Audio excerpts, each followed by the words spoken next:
I can remember, going to work with my dad all the summers through high school and college, and just seeing how he and my uncles and my cousins who were owners of the business ran the business, how they treated their employees, and how, they got them to, do the jobs up to the best of their abilities and got the best out of them. And so, watching good leaders lead is as good of a, I guess, an example that you can give somebody else to be a great leader also.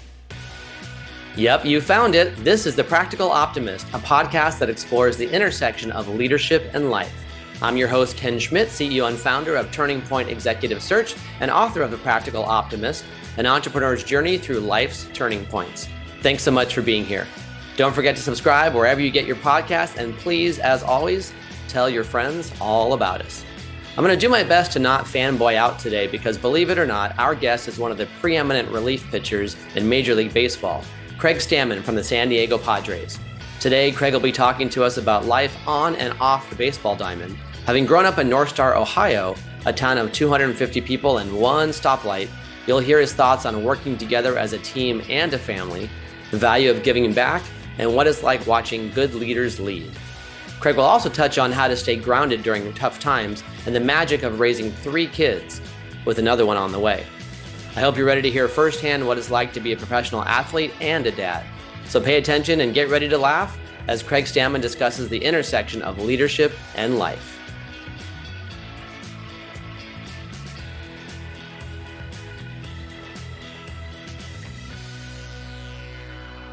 Yeah, thanks for having me, Ken. Looking forward to chatting.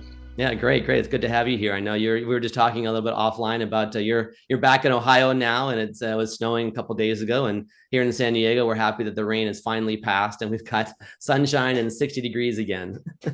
Yeah, I feel sorry for you guys out in San Diego. Yeah. And we can't wait to get back there and enjoy the wonderful weather and the great city that San Diego is.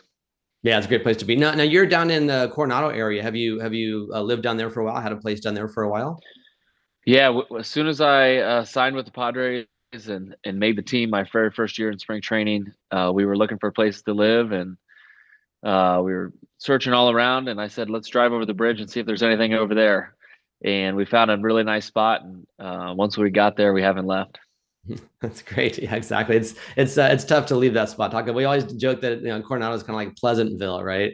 Where it's a great place to live. It's beautiful. People are wonderful. It's surrounded by ocean, and just if you're a foodie, great restaurants and great places to eat down there also. Yeah, we joke.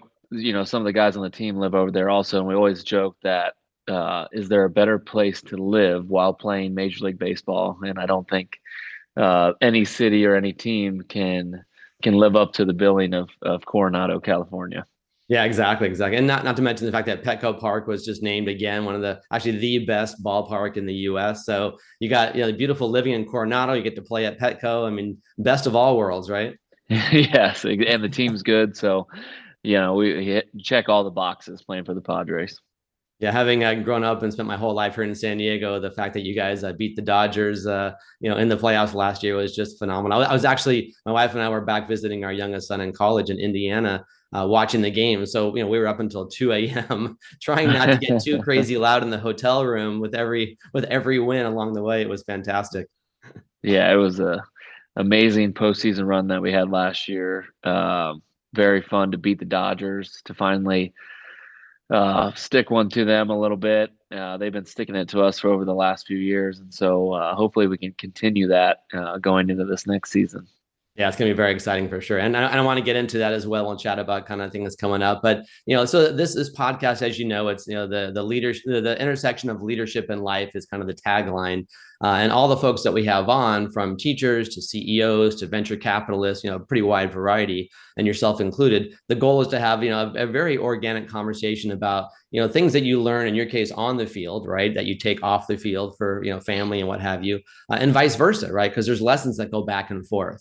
And these days, nobody, whether you're a professional athlete or an employee or whatever you're doing, you really can't separate out the personal and the professional. People need to and are showing up as more of a whole person these days to whatever their job happens to be, compared to the way it was, 20, 30 years ago. So I'm sure it'll be a fun conversation chatting about that today. Yes. Yeah, I can't wait. Looking forward to it. Yeah. So I wanted to start with kind of, so are you from Ohio originally? I know you went to college there as well. Is that where you're from? Yeah, I grew up in a little town north. It's called North Star, Ohio. It's about 250 people. There's one stoplight. Most of the town is relation to me, cousins, uncles, aunts. So very small town, close knit, raised by kind of the whole town type of vibe, and went to a very small high school called Versailles High School. And so I was raised in what I would say as good of a place that you can be raised. Faith was strong in our community, still is strong in our community, and a big part of what shaped me. That's great. Yeah, and I know that University of Dayton is actually a Catholic university as well. So it sounds like that was kind of by choice to keep that faith part of your life, even going through college. Yeah, I don't think, I got to admit, deciding what college I was going to go to probably didn't. Faith wasn't one that impacted that decision a whole lot. Although it was very convenient that Dayton is a Catholic school, and that's how I grew up, and Mass was readily available at any time and any day that I wanted to. But Dayton was a team that, or in a school that I'd kind of followed as a kid, the basketball program, and always went to games there and rooted for the Dayton Flyers. And so when it was time to pick a college, it felt convenient to go there. My mom had been an alum, and I'd had several cousins that went there and uncles that went there. So it felt comfortable. I was only moving an hour away, but it felt a lifetime away coming from a small town. So I was very fortunate that the baseball team allowed me to have the opportunity to play for them, and it's such a great school and a school that I felt really comfortable with. That's great. So you went far enough away where you could kind of live your own life, but not so far that you couldn't come home for a nice home cooked meal on the weekends. Yeah, exactly, exactly. And if I needed that laundry done, my mom was okay doing it at that point. And the coolest thing probably about it was when I was playing there, my dad could, sneak off work an hour early, drive, take the hour drive, watch us play, and then drive back home and make it for dinner, with my mom. So just having them close enough to be able to experience playing college baseball and be able to live it with me was something that we still talk about today. How awesome and fun that was. And did you grow up with siblings? You mentioned cousins, and obviously a lot of the town was related to you, but did you grow up with siblings as well? And did they also play sports?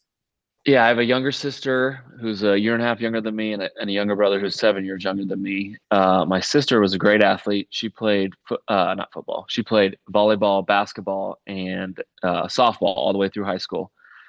She was a great athlete, great volleyball player. She would probably say basketball is her least best sport, but she was valedictorian, prom queen, so she kind of had it all. Wow. Type, but as she went to college, she didn't want to pursue sports because she was a great artist, so she went into graphic design and has her own business doing graphic design today. So she's very successful, but sports was a big part of her life too. And my younger brother, he didn't really get the sports gene. He loved watching. He's probably one of my biggest supporters.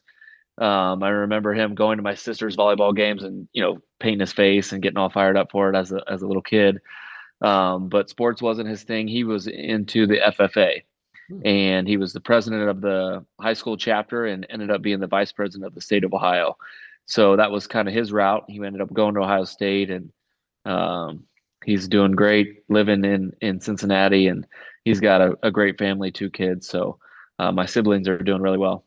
Wow. So three very different directions that all three of you kind of took. That's interesting. Well, growing up, it's always amazing to think about, growing up in the same household. It's really the whole, kind of nature versus nurture, right? Even if you got twins in the household, for example, I know I have a lot of friends that are twins, and, they've gone in very different directions in their careers. But you think, well, that says a lot about just the way you're wired is the way you're wired.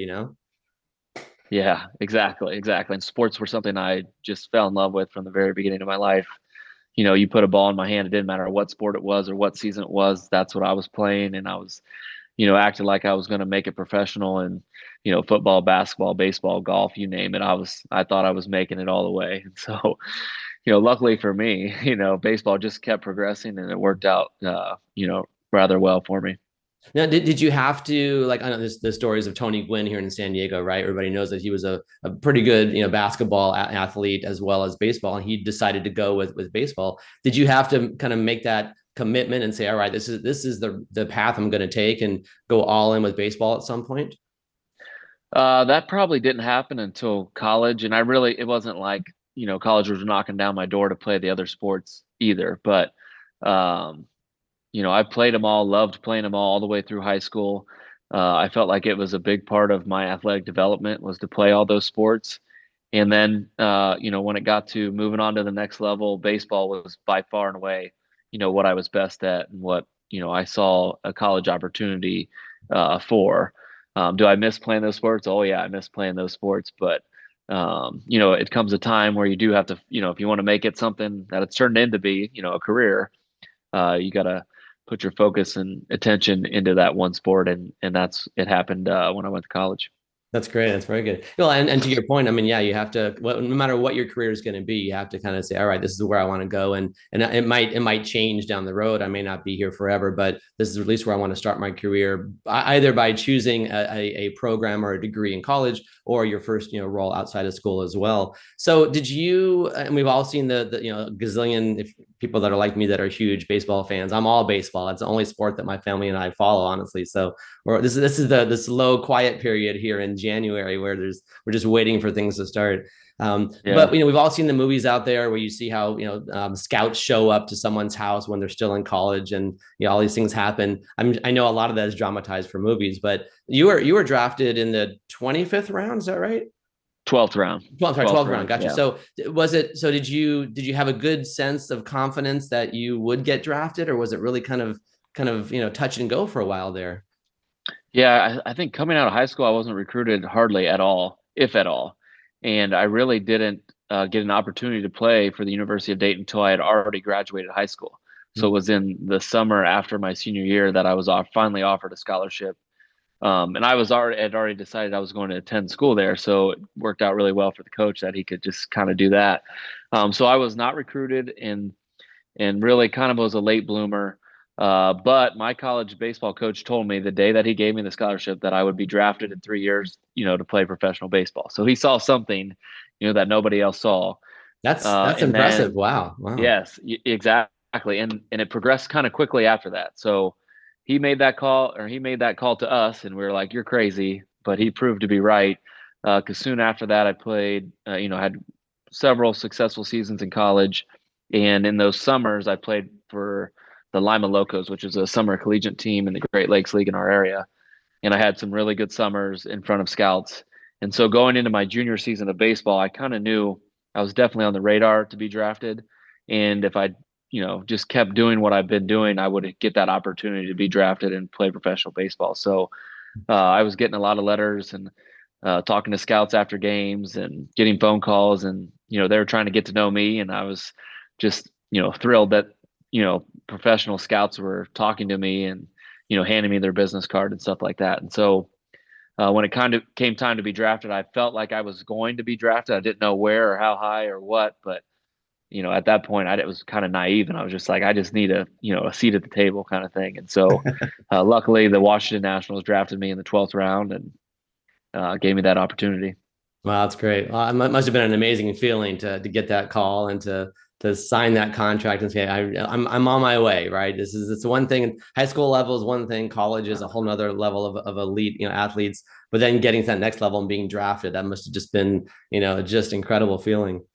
Yeah, it was an incredible feeling, and I go back to thinking about what it was like in high school, where I was just like hoping somebody would give me the opportunity to play college baseball, and just hoping that a college coach would come see me play in the small town and see what if I was good enough. And you have doubts of whether you're good enough the whole time, and then finally when you get the opportunity and can prove yourself, and then it works out for you, it was very satisfying. And I think when I got drafted, it almost felt like I had accomplished something, but that apple or that carrot at the end of the string that you're looking for, getting to the major leagues, was still out there. And so uh, I think not being recruited heavily in high school definitely helped me go and want to achieve, because I just wanted to get to that next level. And once I figured out how to get to those next levels, eventually I ended up at the highest level. And That's so it great. was, it's a great little story. Yeah, for sure. Well, and you all the things I've read about and talking to other people as well. Everybody says that the difference between those that do well and that don't, skill is a huge part of it, but a lot of it is also just the mental component, Right. I mean, if I have a bad day or a bad week as the head of my small little company, okay, nobody sees it except for my team, right? And I'm down on myself, but I can bounce back. But going through a slump, right? Even at the college level, and then being drafted up and on the minor level or coming up to with the Padres too, it's got to be difficult to keep that mental strength going and that perseverance through those tough times. Were there things that you learned in college or that your coach kind of imparted on you that helped you to get through those tough times? Yeah, I mean, there's countless lessons along the way. I think back to how I was raised and my family. I grew up. My dad was president of a family business that started in 1924. Was a farm equipment dealership. So we're talking about hard work and showing up every day, 7:30 to 5 every single day. Only Sundays are off, kind of thing. And so uh, that, and then working in that family business through high school and college, definitely showed me that if you just show up every day and put in the work, good things tend to happen at the end of it. And so that mentality definitely helped me in professional baseball to, I don't want to say outlast everybody, but there's people that just didn't want to put in that type of effort or that make that type of commitment to what it would take to make it to the major leagues. And a lot of things went my way. And it wasn't just all hard work, but I think that was probably the basis of it, is just putting into it whatever I had and then seeing what would happen. That's great. I love that. Yeah, for sure. And there's always mental exercises and things like some people are, my wife is a marriage and family therapist, right? So I always joke that I'm her main client and have been that way for 30 years. But she's, really big with meditation and mindfulness. And that helps her get grounded as the day begins. And she's got, a lot, her job is a heck of a lot harder than mine. That's for sure. Dealing with a lot of clients that have all kinds of issues. But, whether it's meditation or exercise or it's, playing golf or whatever it is, we all have that thing that really helps to ground us. And that keeps us, I think, sane, right? In difficult times also. Yeah, you're right. And you mentioned golf. Golf is one of the things that I use for that to get away kind of space. I love playing golf, but it's 4 hours where I can think about, chasing the little white ball rather than, what's going on the baseball field or whatever. And you're right. It's such a mental grind, and grind's kind of the wrong word, but it's just a mental challenge, I guess you could say, to stay locked in and to be present, every time that you show up, ready to play baseball, which sometimes it doesn't seem that hard because I'm playing a kid's game and I'm a kid every day. But like you said, you can get down on yourself for having those bad games. But I guess the coolest thing about baseball is you've got another one the next day and another chance to prove yourself that you're good enough. Yeah, no, exactly right, right. And I know your kids are younger, and I remember, my kids are older now, but when they were young, one of the things I really appreciated, right, and really just cherished was coming home from a really crappy day, right, and you're like, oh my god, you just feel terrible. You made mistakes, something went wrong, or whatever. You did things the right way, and it still went sideways, right? But then you get home and your kids don't care. They don't care what your title says on your business card. They don't care that you're running a business. They don't, it doesn't matter to them. As long as you're rolling around on the ground with them, you're playing make believe, you're building forts, you're making dinner together, whatever it is.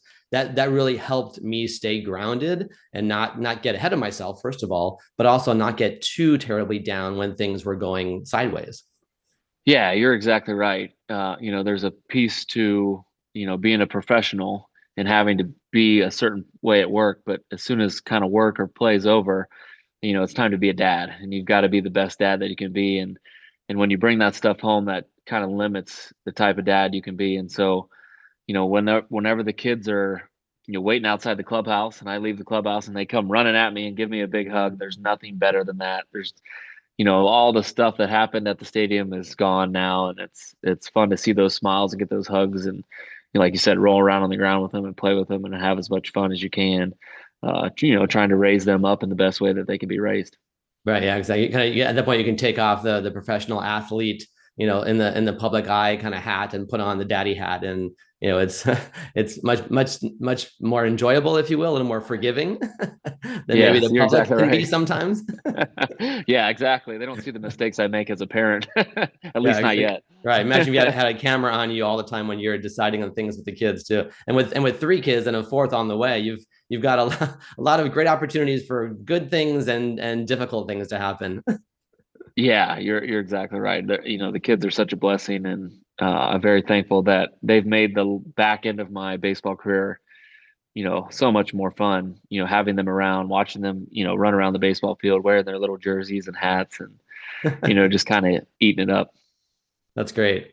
So one of the things I'm always curious about, and I'm sure probably our listeners are as well, is what does the day in the life look like for a professional athlete, right? And my thought is that you probably have three different maybe answers. One is obviously during the season when you're in the thick of things. Then you've got the off season. Then you've got starting kind of your conditioning as you move into spring training, perhaps. So, but maybe you can give us a glimpse into what that's like for you, in Craig's world.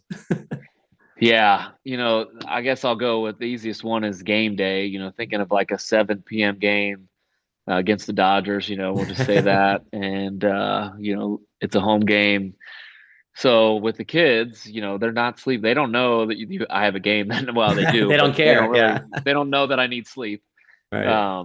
But my wife does, and she does a really good job. So they'll wake up early. I'll kind of get going a little bit, but my wife will kind of take care of a little bit of the early morning stuff, getting them breakfast. And by then it gives me a little bit of time to kind of collect my thoughts. I usually get up and that's when I do my daily reading of the Bible, meditation, like you said, visualization, Mm-hmm. praying, and just kind of get myself in the right frame of mind. And then I can head downstairs and my wife can go upstairs and do her thing, get dressed and, relax a little bit. And I can take the kids, and that's my playtime with the kids is early in the morning, Oh, great. So up even until on up. game days, that's great to hear. Okay. Oh Yeah. yeah, Wow. there's no rest for the weary on those days. So my son's got me out there playing catch with him, throwing him baseballs, all morning long until wife calls us in for lunch and says, all right, Yeah. it's time to take a break and do some lunch. So lunch is kind of when we start settling down a little bit. The kids doing naps or whatever, they'll do naps after lunch, and that's when I'll head to the ballpark, usually about 1:30 in the afternoon.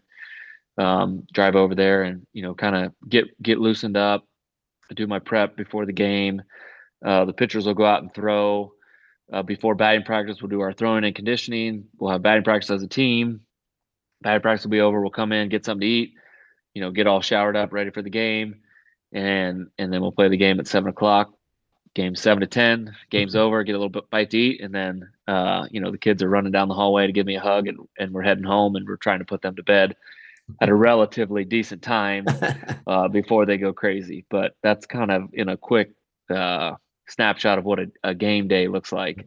And And are now, the kids at most games as well? I know they're young enough; they don't have yeah, school to worry about just yeah, yet. we've But we've tried to allow them to experience the game as much as possible. My son loves baseball, so he'll watch 5 or 6 innings, and then they have a daycare for the kids at the stadium for the home games, and oh so wow, okay. he'll go down there with the younger two and run the roost down there in the playroom. So in the younger two, they'll maybe make it up for a few games of a few innings of a few games, but mostly they're a lot to handle, so they need to stay in the daycare. But my wife, she does such a great job juggling the kids at games, and she loves watching the games too. So I have a very, very supportive family. That's amazing. Wow. Yeah, having a spouse that is with you every step along the way to support you, and whether it's the physicality of handling the kids when they need it, or just being there for you, supportive, whatever it is, and vice versa, you for her also, where you come home and maybe you had a great game and she had a really crappy day with the kids because they were driving her crazy all day. So being there for one another is so important. Yeah, and she's super helpful. She was a college volleyball coach for Hmm. a lot of her life until we were married, and so she understands the roles of coaches and athletes, and how you have to put all you've got into the game. Otherwise, you just don't quite get out of it what you need to get out of it. And so she has a very good perspective on that. She has a perspective on I need my sleep, so she helps me with that in the mornings. And so we've got the yin and the yang going, and try to help each other out as best we can. That's great. I love that. Now, so let's skip to how things are for you now, where it's off season. You haven't started, getting maybe you're not getting ready yet for spring training. It's in another month or so. But so is it really just kind of relaxing and enjoying your family and those kinds of things, or do you still have a bit of a regimen every day? Yeah, I wish it was just relaxing. I think Okay. that's what retirement will look like. But Yeah. Right. the way Major League Baseball is and professional baseball is there's not a whole lot of time off. As soon as the Mhm. season's over, you're thinking about, all right, I got to make the team next year. How can I outwork everybody else competing for the same spots? And so maybe take a couple weeks off and relax and have some fun and play some golf and act like you're not a baseball player for a little bit. But the training starts pretty quickly. And so like a day, what I would consider the off season is I get up relatively early. The place I work out with is an hour away. And so I drive an hour there early in the morning. I try to get up before the kids get up. So I'm trying to, maximize my time with them. And so try to get as much working out as I can get done. So I'm usually gone from, 6, 7 a.m. until probably 1 p.m., counting the 2 hours that I have to drive and then the training, the throwing and all that kind of stuff. So that's pretty much what I'm doing, 4 or 5, 6 days out of the week. As it gets closer to spring training, it's more closer to 5 or 6 days. And then once I'm home at 1 o'clock, it's dad time. And so I'm just trying to, be as present as possible for them and play whatever games they ask me to play and be dad and just try to take a load off my wife's back just for a little bit. So, Sure, exactly.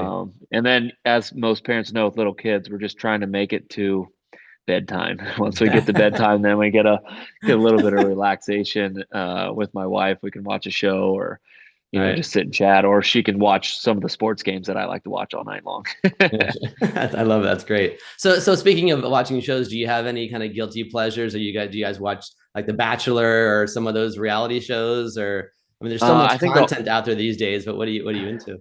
yeah, I think that really I'm a sports fanatic, so I'll watch any game that's on that's live. But other than that, Survivor is Hmm. something that is my wife's favorite, her family's favorite. So we've always watched Survivor. So we can talk about it with her family at Thanksgiving and Christmas and amongst each other. And then one show that we really love is The Chosen, which is kind of just a recent show, but it's in its third season. So we're pretty locked into those two. Other than that, my wife I know has got a few shows she watches, but I'm more what basketball games on, what football games on, what golf tournaments on, and that's what I got on the TV.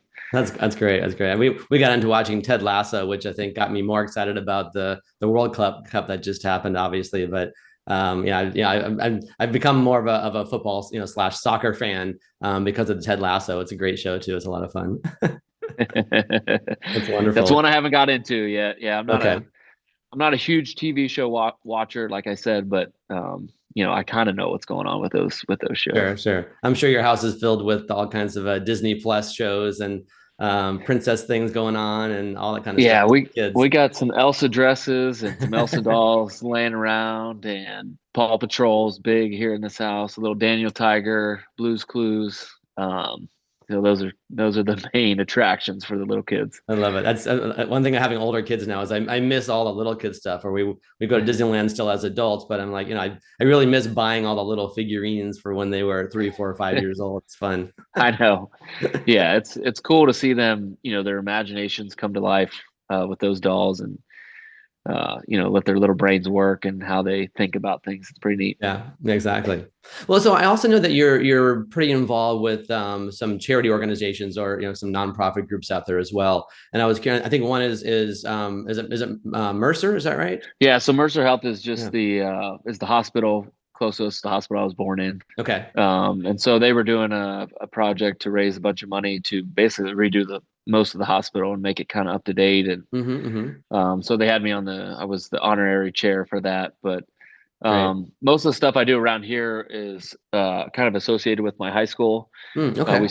We started a charity called the Versailles Diamond Club, and Diamond Baseball Diamond. The initial project was to raise enough money to redo the baseball field, dugouts, build a nice building that could store all the baseball and track equipment, and have a press box, and just kind of a catch all for the track and the baseball and the softball teams. And so we did that. We raised enough money to really make that look sharp and be one of the best facilities in the area. And then we kept doing the event that would raise us money, and so we decided to use it for scholarship money for the graduating senior. So there's a lot of kids around here, small town, that play, more than one sport, 3 sport athletes, and are great high school athletes, but aren't necessarily going to go play college sports. And so, we try to reward them for that extracurricular activity along with excellence in the classroom. We give out 10 $1,000 scholarships every year to graduating seniors from the area. And then we've got other little projects like the Little North Stars building a new shelter house and redoing some of the little league baseball field that I grew up playing on in the parking lot. So trying to raise money for that through the Versailles Diamond Club. So I'm curious. So I would imagine you probably just being in the public eye, you probably have people that are coming to you on a regular basis. Hey, Craig, can you do this? Can you sponsor that? Can you get involved here? How do you manage that? Do you have an agent that does that? Do you focus just on causes that you yourself have a personal connection to? How do you decide where to get involved? yeah, that's a good question. I think I definitely at times have put a little too much on my plate, and I think my wife is the one who reins me in a little bit on, hey, I want time with you. You can't just give your time away to everybody. And so you try to focus on those causes that you are near and dear to your heart and you have a connection with. And so, like I said, the Versailles Diamond Club was something that we started in my hometown, and that's, anything you can do to give back to the people around you. They've helped, like I said, help raise me and give me so many opportunities. And so that's definitely easy to do. And then while in San Diego, the two places I kind of work closely with are the San Diego Rescue Mission, and then more globally, like an organization is called the United Heroes League. And so the United Heroes League started when I went on a USO tour in 2012 Hmm. with the chairman of the Joint Chiefs, and the CEO for that charity was on that tour with us, and we got to talking. And at the time, it was more hockey focused, uh, you know, and so we were like, hey, why don't we do some baseball stuff? And then he took it to a whole new level and made it for all sports. And so what United Heroes League does is they kind of outfit military kids with any athletic equipment that they need. They provide tickets, experiences for those military kids and their families with professional sports. And so I'm one of the ambassadors on their board. I worked with them, and we do a military baseball camp at Petco Park on the field every summer. So that's kind of a fun event that I get to do during the season. And then the San Diego Rescue Mission has kind of happened a little bit organically. We had this idea of just visiting the homeless outside of Petco Park because we drive by them every day and Sure. somewhat ignore them on the way. And so as our baseball chapel Bible study group, we came up with the idea to go out there and just say hi, bring them a Gatorade or a water or something, and just let them know that they matter. And then Right. we Exactly. kind Yeah. of started a relationship with the San Diego Rescue Mission, and they provided us with hygiene kits and snacks and stuff like that. So we'll run the streets during the season. Kind of, I think it's every Tuesday home game. Hmm. Before the game, we'll go out there and just deliver some snacks and personal hygiene kits to the people living on the streets, and just try to hopefully put a smile on their face and let them know that we see them, Yeah. They and that we're matter. not just that I'm not just driving by them to get Right. to the baseball park and play in front of all the fans. So Yeah. um, those are kind of the three main causes that I've been involved with as personally, and um, they kind of matter to me, and I have a lot of fun with too. That's great. That's very good. Have you gotten your kids involved yet with charity activity? I think it's one thing that I wish that my wife and I had done more of. We did some volunteering early on with the kids, but then just life got in the way. We didn't do as good of a job as I think we could have. But have you started to kind of expose them to giving back, so to speak? I think the only thing that I mean, our kids are really young, so like bringing them to volunteer would be watching them more than volunteering kind of thing. And so True. Yeah. they've got to get a little older for that. But I think talking about the stuff that we do and showing them what they do maybe has definitely helped. I know I've brought my son to the baseball camp because he just wants to be part of the baseball camp, but he's not. He has yet to ask me, why are you doing this baseball camp? He thinks it's just because I'm a Major League Baseball player, and he thinks it's fun to teach little kids how to play ball. But It's just eventually, more baseball. Yeah. yeah, eventually that they're gonna ask mom and dad, hey, why are you going here? Why are you doing this? What are you doing? And those will be fun answers to give, and to be able to show them, it's a more about caring about others and less about ourselves. And any way that we can use our platform, use our status in society to help others, better their life. That's what we're going to try to do. That's great. I love that. Perfect. Yeah, yeah. The earlier the better, right? In terms of that exposure, or at least just talking about it, like you're saying as well. I know me growing up as well. My both my parents were self-employed. My mom was in real estate, and my dad was actually a Jack in the Box franchisee. So I was in fast food, and I started working with him at a very early age at 14. But learning from them the good and the bad of business operations and business ownership really helped me to kind of shape my style, my approach, how I approach my team, my clients out there as well. And so, I really, really valued those conversations, even at a very, very early age.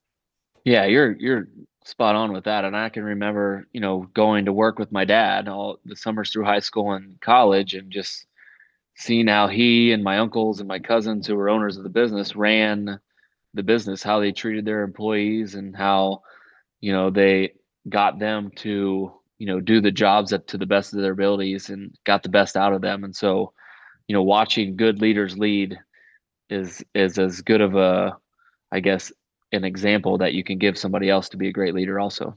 Yeah, that's actually a good title for maybe my next book is Watching Good Leaders Lead. I love that.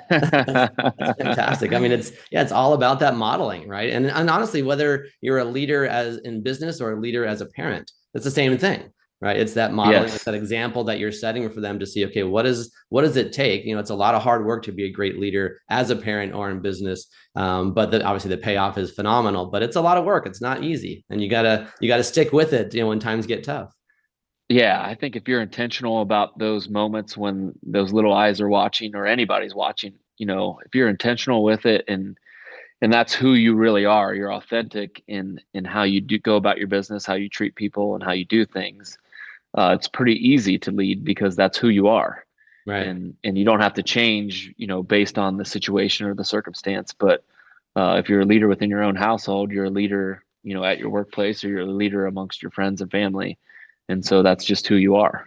Exactly. No, I couldn't have said it any better. And it's actually the reason why I use the practical optimist as the name for my book and for the podcast, because that's, I describe myself as getting the practical side from my mom, right? And the optimistic side from my dad. And there were certainly some crossover, but that balance is just, it's allowed me to be who I am today and really helped shape me also. But it's also given me that foundation, that support structure to not get overly optimistic. And like you were saying before, take on too many things, right? Have to get reined in by our wonderful spouses, but also not be so overly practical that I'm just, risk avoidant all the time and I'm not taking some risks, because then you miss a lot of great opportunities. So having that balance is really important. So are there a few words or phrase that you would use to describe yourself, to kind of sum things up as who you are, as you said before?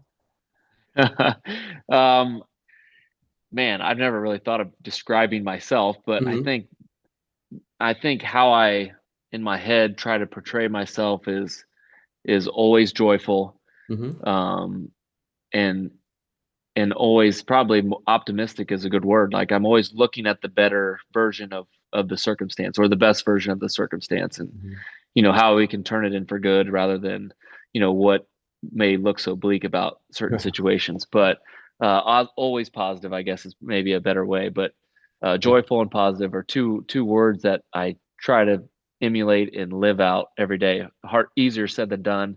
There's days where I'm unhappy, and I've got to change my mood really quick. But I guess the idea is not living in that sorrow or that unhappiness for too long, and being able to bounce back and be grateful for the blessings that you do have in the life. Yeah, no, I agree completely. Yeah, and it doesn't mean it doesn't mean that I'm optimistic every single day all the time, right? There are Yes. times where I'm down in the dumps and I'm like, oh my God, I got to figure out how to pull myself out of this, right? So no, Yes. I totally get that. So what if we're sitting down and having this conversation 5 years or even 10 years from now, what is Craig doing? What is the Stammen family all about? What are you doing at that point? I mean, it'd be great if you're still playing baseball at in your late 40s, but that might take a bit of a toll on your body, right? So what do you hope to be doing? Let's say 5, 10 years from now. Well, 5, 10 years from now, I will not be playing baseball. Okay, I'm gonna, okay, fair enough. I'll make that call. I don't have visions of being Tom Brady and hanging on to the last possible second. Although sometimes I feel like I am doing that now. But in 5 to 10 years, we'll be living in Ohio. That's where we want to settle and raise our kids. And my kids will all be a little older. They'll be running through junior high and high school and little league and all that. So I hope that I'm their coach in whatever sport they're playing, and probably specifically baseball or softball. Um, and my wife's going to probably be doing the same thing. She's going to want to be coaching volleyball and doing that. That's in our blood of is coaching and mentoring and leading. So those will be big aspects of our life. As far as you can't retire when you're in your late 30s. That's not a I don't think that's a good word. I'll just not be playing baseball. Sure, right. You retire But from I this have this particular career, but you'll have another yes, one, right behind that exactly. one. Yeah, I'm gonna find out real fast that none of my friends are gonna have time to golf on Tuesday, Wednesday, Thursday morning.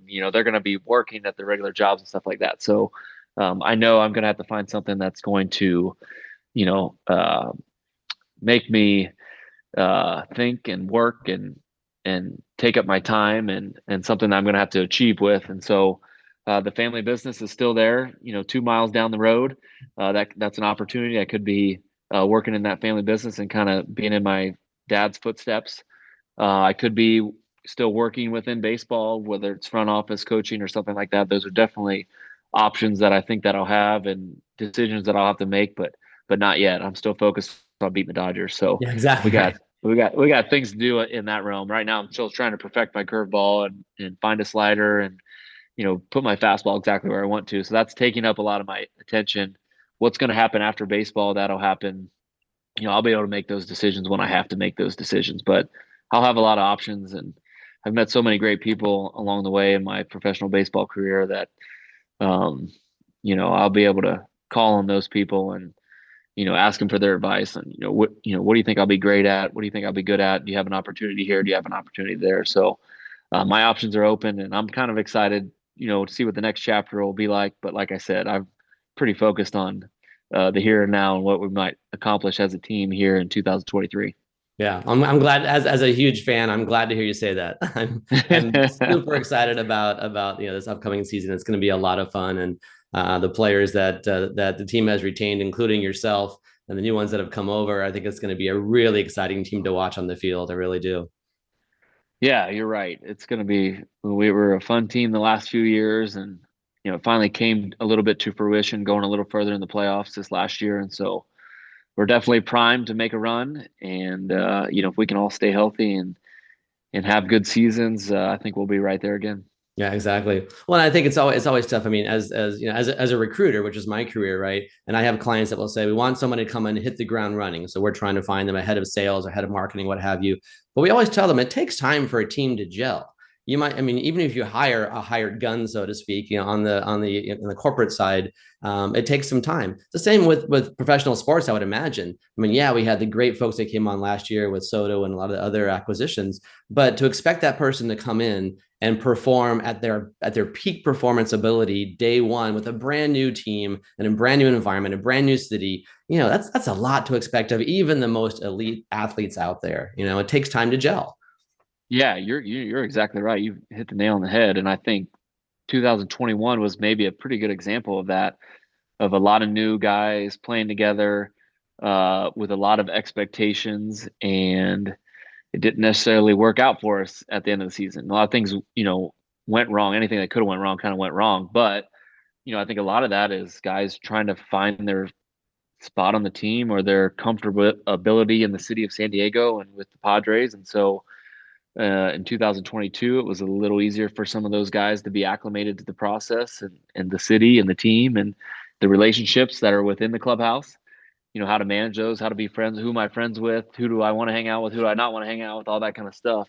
You know, it's like a high school, you know, reunion, I guess, kind of thing. But Sure. so we're building that team chemistry, every day. That culture is trying to be built every day. And it's not just a straight line. It's, there's waves. It's a little bit of a roller coaster sometimes. But when it gets rolling in the right direction, it's easy for the fans to see. It's easy for everybody around baseball to see, like, hey, they got something that's a little bit different than everybody else, and that's helping them win games. And so hopefully we can build that chemistry, that team camaraderie together in spring training, and then it'll, manifest itself throughout the season. Yeah, well, and having you as one of the veterans in the clubhouse too, I'm sure is going to help that, just in terms of the energy that I feel, and kind of the camaraderie that you're talking about, and that collaboration, and supporting, the younger players, if you will, or those that go through their own slumps, right? Hey, here's what I did when I had to fight through this or that, and imparting that experience, on them that you've already personally gone through, is huge. It goes a very long way. Yeah, I hope so. Hopefully I can move the needle just a little bit in the right direction in that regard. I know if you try to control the situation, it's impossible to do and frustrating. Sometimes you feel like you're spinning your tires, but I think just building relationships, being intentional with those relationships, being who you say you are every single day, eventually over time, those blocks get built to where you've got a good foundation, and you can hit the ground running with a good team. Yeah, exactly, exactly. Well, I'm, like I said, as a super fan, I'm very excited about the season getting started. So thank you for that. Well, I really appreciate your time today. It's been great learning, kind of getting a little bit inside your head, but also hearing about your family dynamic, and all that's going on with you as well. And I hope you enjoy the next month or so, still relaxing out, not really relaxing, but not quite as rigorous as when the season. I get the nights off at least, Exactly, right. And enjoy the snow before you come back to Coronado and the sunshine here. I'll tell you what, it makes the sunshine even better after leaving the snow. Makes you appreciate it even more. Exactly. Yes. Thank you for your time. It was great talking to you, and thanks for being willing to share with us a little glimpse into your life. You got it, Ken. Anytime. Thank you. All right. Take it easy. You got it. All right. Bye-bye. All right. See you, Ken. Bye.